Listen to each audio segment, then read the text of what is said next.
Siapa di sini yang pernah merasa seperti alien saat duduk di meeting dan mendengar istilah-istilah keuangan yang terdengar rumit?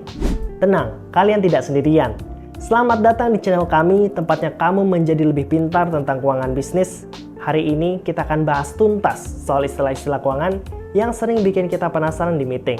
Yuk kita mulai.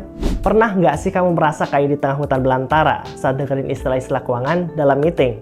Mulai dari ROI, EBITDA, hingga cash flow. Rasanya kayak perlu kamus khusus buat ngertiin semua itu. Tapi tenang aja, kita di sini buat bantu kamu keluar dari hutan belantara itu. Kita bakal mulai dari yang paling dasar, yaitu memahami apa itu keuangan bisnis.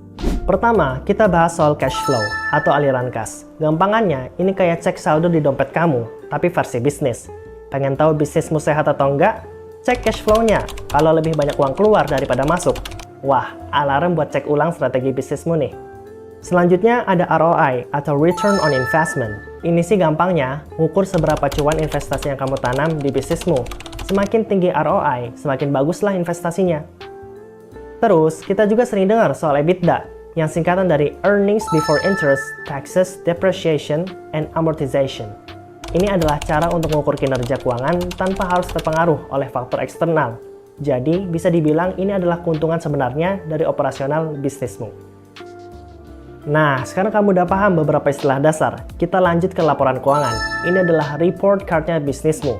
Ada 3 jenis utama, laporan laba rugi, neraca, dan laporan arus kas. Masing-masing punya peran sendiri-sendiri dalam menceritakan kondisi keuangan bisnismu. Laporan laba rugi itu kayak buku harian pendapatan dan pengeluaranmu. Dari sini kamu bisa tahu bisnismu untung atau rugi. Neraca, ini daftar dari apa saja yang dimiliki dan apa saja yang harus dibayar oleh bisnismu. Dari sini, kamu bisa tahu posisi keuanganmu sekarang. Laporan arus kas. Nah, ini lebih ke detail transaksi kas, mengalir kemana saja uangmu. Oke, sekarang kita udah ngerti istilah-istilah dan laporan keuangannya. Gimana cara aplikasinya dalam kehidupan bisnis sehari-hari?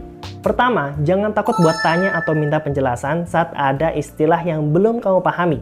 Ingat, setiap orang di ruangan itu pernah berada di posisimu saat ini. Kedua, mulailah membiasakan diri dengan laporan keuangan. Tidak perlu menjadi ahli, tapi setidaknya pahami dasar-dasarnya. Ini akan sangat membantu saat kamu harus membuat keputusan bisnis.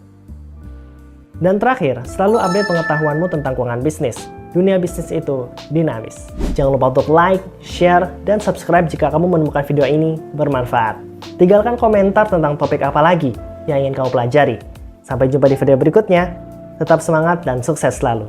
Belajar keuangan bisnis, jadi ilmu keuangan.